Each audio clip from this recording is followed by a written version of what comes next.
வணக்கம். திருப்பொற்சுனம் சேனலுக்கு உங்களை பக்தியோடு அழைக்கிறேன். திருசதகமிலிருந்து தொடர்ந்து பாடல் வரிகளை படிக்கலாம். காருண்யத்து இரங்கல். காருண்யத்து இரங்கல் என்றால் இறைவன் அருள் செய்யும்படி அடியவர் உருக்கத்துடன் வேண்டுவது என்று பொருள். காருண்யம் என்றது கருணை. இந்த உலகத்துல ஒருத்தர் பிறக்காம இருக்கணும்னா இறைவனை மறக்காம இருக்கணும். இறைவனுடைய கருணை அருள் இருந்தா மட்டும்தான் இந்த பிறவாமை என்ற நிலை கிடைக்கும். மாணிக்கவாசகர் இந்த கருணையை தனக்கு வழங்கும்படி உருக்கத்துடன் இறைவனை வேண்டிய பகுதி இது. தரிக்கிலேன் காய வாழ்க்கை சங்கரா போற்றி, வான விருத்தனை போற்றி, எங்கள் விழலையே போற்றி, ஒப்புயில் ஒருத்தனை போற்றி, உம்பர் தம்பிரான் போற்றி, தில்லை நிறுத்தனை போற்றி, எங்கள் நின்மலா போற்றி போற்றி.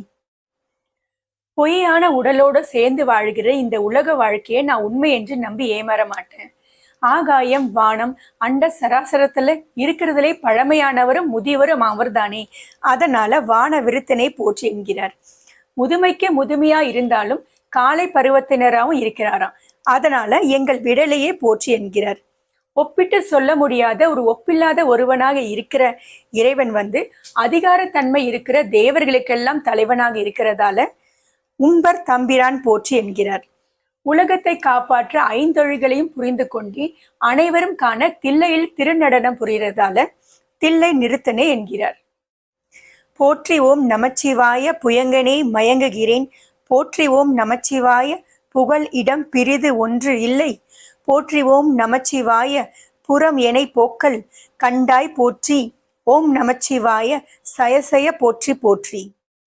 நமச்சிவாய என்ற ஐந்தெழுத்து மந்திரமாய் உள்ளவனே உன்னை வணங்குகிறேன். புயங்கனே மயங்குகிறேன் என்பது புயங்கம் என்றால் பாம்பு, புயங்கனே என்றால் பாம்பை அணிந்தவனே. உன்னை கொல்ல வந்த விஷப்பாம்பை கூட ஒரு அணிகலனாக ஏற்றுக்கொண்டு அந்த பாம்பையும் வாழ வச்ச நீ என்னையே ஏற்றுக்கொள்ளவில்லை. இதை எண்ணி எண்ணி நான் மயங்குகிறேன் என்கிறார். மீண்டும் நமச்சிவாய் என்ற திரு ஐந்தெழுத்த சொன்னதும் அவருக்கு சற்று தெளிவு பிறந்தது. ஆன்மாக்களுக்கு தங்களை பாதுகாக்கிற இடம் இது அதுன்னு தேடுற வரைக்கும் நிம்மதி கிடைக்காது என்பதை உணர்ந்த அடிகளார் தனக்கு புகலிடம் வேற இல்லாததால புகலிடம் பிரிதொன்றில்லை என்கிறார். அடியனுடைய விருப்பப்படி என்னை ஏற்றுக்கொண்டால் எனக்கு வெற்றி மேல வெற்றிதான், சயசய போற்றி போற்றி என்று இருமுறை விண்ணப்பிக்கிறார். பேய் முதலியவற்றால பயம் மயக்கம் இதெல்லாம் ஏற்படும் பொழுது மந்திரம் சொல்றதால பயம் போற மாதிரி நானும் திரு ஐந்தெழுத்து மந்திரத்தை ஓதுனதும் எனக்கும் பயம் நீங்கியது. நானும் திருவடியை அடைஞ்சு வெற்றி பெறுவேன் என்கிறார். போற்றி என் போலும் பொய்யர் தம்மை ஆட்கொள்ளும் வள்ளல் போற்றி, நின் பாதம் போற்றி, நாதனே போற்றி போற்றி போற்றி, நின் கருணை வெல்ல புதுமது புவனம் நீர் தீ காற்று இயமானன் வானம் இருசுடர் கடவுளானே. உள்ளும் புறமும் உதவாத பொய்யான நடிப்புல நானே ஒரு சிறந்த பொருளாக இருக்கிறேன். என் போன்ற பொய்யான ஆளை யாராவது ஒரு ஆளாக ஏற்றுக்கொள்வாங்களா? என் போன்ற அடியார்களெனும் ஏற்றுக்கொள்கிற நீ ஒரு பெரிய வள்ளல் பெருமான். இறைவனுடைய கருணை வெள்ளம் எல்லையின்றி பெருகி தன்னை அதனுள் ஆழ்த்தி மயக்கடிச்சு செஞ்சது. மண் நீர் நெருப்பு காற்று உயிர் வானம் மற்றும் சூரியன் சந்திரன் இந்த 8 வடிவமாகவும் அனைத்திலும் வல்ல பெருமானை நான் வணங்குகிறேன். கடவுளே போற்றி, என்னை கண்டு கொண்டு அருளு போற்றி, விட உளே உருக்கி என்னை ஆண்டிட வேண்டும் போற்றி, உடல் இது களைந்திட்டு ஒல்லை உம்பர் தந்து அருளு போற்றி, சடையுளே கங்கை வைத்த சங்கரா போற்றி போற்றி. என்னை இடர்கடலில் அதாவது துன்ப கடல்ல போகாதபடி உன்னுடைய கடைக்கண்ணால காத்த அருள் புரிவாயாக.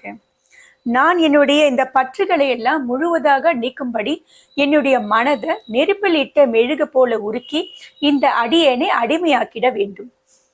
உடல் உள்ளவரை இந்த பற்றுகள் எல்லாம் நீங்காததால விரைவாக இந்த உடலை நீக்கி மேலான நிலைமையை எனக்கு தந்தரள வேண்டும்.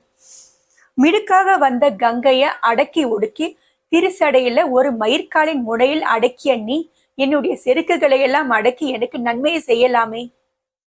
சங்கரா போற்றி, மற்ற ஓர் சரணிலேன் போற்றி, கோல பொங்கு அரா அல் குல் செவ்வாய் வெள் நகை கரிய வாள் கண் மங்கை ஓர் பங்க போற்றி, மால்விடை ஊர்தி போற்றி, இங்கு இவ்வாழ்வு ஆற்ற கில்லேன் எம்பிரான் இழைத்திட்டேனேன். சங்கரா போற்றி, வேறொரு புகலிடம் அடியனுக்கு இல்லை.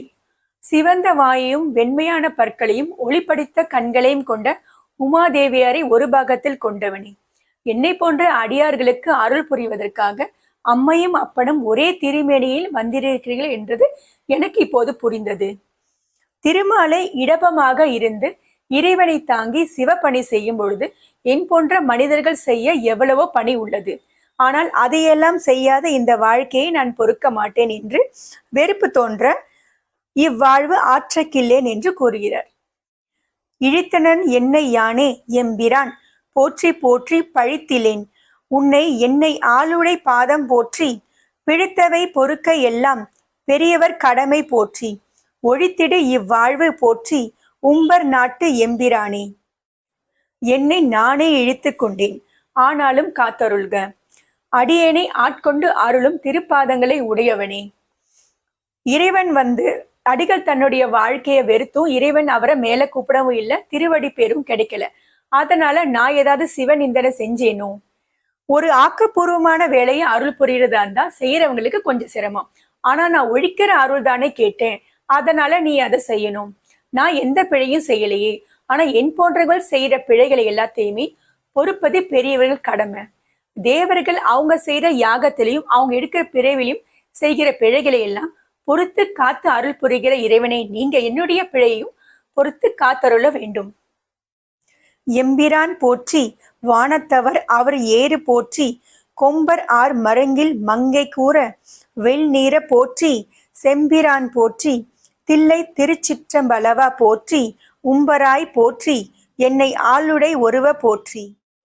என்னுடைய தலைவனை வணங்குகிறேன். வானுலகத்துல பிரம்மா திருமால் மற்றும் எல்லா கடவுளுக்குமே ஆண் சிங்கம் போன்று இருப்பவனே உன்னை வணங்குகிறேன். முன்னாடி திருப்பாட்டுல இந்த வாழ்வை ஒழிச்சிடுன்னு வரம் கேட்டவரு இந்த பாட்டுல இப்படி வரம் கேட்க நான் யார்? எல்லாத்தையும் அறிஞ்ச நீ, அதாவது வேண்டத்தக்கது அறிவோனாகிய சிவன் என் குறைகள் அனைத்தையும் அறிவான். அதனால இப்படி வாழ்வை ஒழிச்சிடுன்னு கேட்கறது கூட ஒரு பிழைதான். அதனால இந்த பாட்டுல வெறும் போற்றுதல் மட்டும் செய்யறார். ஒருவனே போற்றி ஒப்பியில் அப்பனே போற்றி வானோர் குருவனே போற்றி எங்கள் கோமல கொழுந்து போற்றி வருக என்று என்னை நின்பால் வாங்கிட வேண்டும் போற்றி தருக நின் பாதம் போற்றி தமியனேன் தனிமை தீர்த்தே. சிவனை தாண்டி தெய்வம் தேடினாலும் இல்லை, அதனால ஒருவனே போற்றி என்றும் பிற தேவர்களில் சொல்வதற்கு அறிவன், அதனால ஒப்பில் அப்பனே என்று சொல்கிறார். இறைவன் என்றுமே இளமை மாறாது வளரும் கொழுந்தாகவே அடியவர்களுக்கு இருப்பதால எங்கள் கோமல கொழுந்தே போற்றி என்று சொல்கிறார். அடியார்களும் அன்பர்களும் பூஞ்செடியும் பூங்கொடியும் போலதான். அந்த செடிகளுடைய வேர்களுக்கு தீங்கு ஏற்படும் போது அந்த கொழுந்து முன்னாடியே வாடி காட்டி கொடுக்கும். அதை வளர்க்குறவங்க, செடியை வளர்க்குறவங்க அந்த செடிக்கு மருந்து எருவும் போட்டு அந்த செடியை காப்பாத்துவாங்க. அது போல அடியவர்களுக்கு முன்ஜென்ம வாசனையால விளைந்த கேடுகளையும் முன்னாடியே அறிவைக்கிறதால இறைவனை கொழுந்து என்கிறார். ஒருவன் பெரிய வெள்ளத்துல சிக்கி அந்த சுழல்ல மாட்டி இருக்கும் பொழுது வானு சத்தமா சொல்லி கை கொடுத்து தூக்கி விடுவது போல பிறவி என்ற வெள்ளத்துல துன்ப சுழல்ல அறியாமை என்ற முதலில மாட்டி கஷ்டப்படுற அடியேன வானு சொல்லி கை கொடுத்து என்னை தூக்கி விட வேணும். என்னை தூக்கி விட்டா மட்டும் போதாது, உன்னுடைய திருவடி பேரை எனக்கு தரணும். நான் சுற்றமும் பற்றமும் விட்ட தனியால் என் தனிமையிலிருந்து என்னை காப்பாற்றி உன் திருவடியை தந்தருள வேண்டும். தமியனேன் தனிமை தீர்த்து நின் பாதம் தருக என்று வேண்டிக் கொள்கிறார். தீர்ந்த அன்பாய அன்பருக்கு அவரினும் அன்ப போற்றி பேர்ந்தும் என் பொய்மை ஆட்கொண்டு அருளிடும் பெருமை போற்றி வார்ந்த நஞ்சு அயின்று வானோர்க்கு அமுதம் ஈ வள்ளல் போற்றி ஆர்ந்து நின் பாதம் நாயேற்கு அருளிட வேண்டும் போற்றி. பேரன்பு கொண்ட அடியவர்களுக்கெல்லாம் அவர்களை விட மேலான அன்பு உடையவனை உன்னை வணங்குகிறேன். நாடகத்தால நான் ஒரு அடியார் போல நடிச்சாலும் நான் ஒரு பொய்யன் அப்படின்னு என்னை விட்டு விடாம என்னை மீட்டு ஆட்கொண்டு அருளிய உன்னுடைய பெருமைய இறைவனுடைய கருணைக்கு ஒரு எடுத்துக்காட்டு. திருப்பார்கடல்ல கடைஞ்ச போது அதிலிருந்து வெளிப்பட்ட நஞ்ச அருந்துவிட்டு அங்கிருந்த தேவர்கள் எல்லாருக்குமே சாகா மருந்தாகிய அமிர்தத்தை வழங்கிய வள்ளலே உன்னை வணங்குகிறேன். உன்னுடைய குளிர்ந்த திருப்பாதத்தை நாயாகிய எனக்கு காட்டி அருள் புரிய வேண்டும். உன்னை வணங்குகிறேன். போற்றி இப்புவனம் நீர்த்தி காலோடு வானம் மானாய் போற்றி எவ்வுயிர்க்கும் தோற்றமாகி நீ தோற்றம் இலாய் போற்றி எல்லா உயிருக்கும் ஈறு ஆய் ஈறு இன்மை ஆனாய் போற்றி ஐம்புலன்கள் நின்னை புணர்க்கிலா புணர்க்க யானே. இந்த நிலம், நீர், நெருப்பு, காற்று, ஆகாயம் பஞ்சபூதங்களாக இருப்பவனே உன்னை வணங்குகிறேன். எல்லா உயிர்களும் தோன்றுவதற்கு ஒரு இடமாக இருந்தாலும் தனக்கு ஒரு வகையிலும் தோற்றமில்லாதவனே உன்னை வணங்குகிறேன். ஐம்புலன்கள் உன்னை நெருங்க இயலாத ஐம்புலன்களின் சேர்க்கையானவனே உன்னை வணங்குகிறேன். மீண்டும் அடுத்த பதிவுல திரு சதகமிலிருந்து தொடர்ந்து பாடல் வரிகளை படிக்கலாம். நன்றி, வணக்கம்.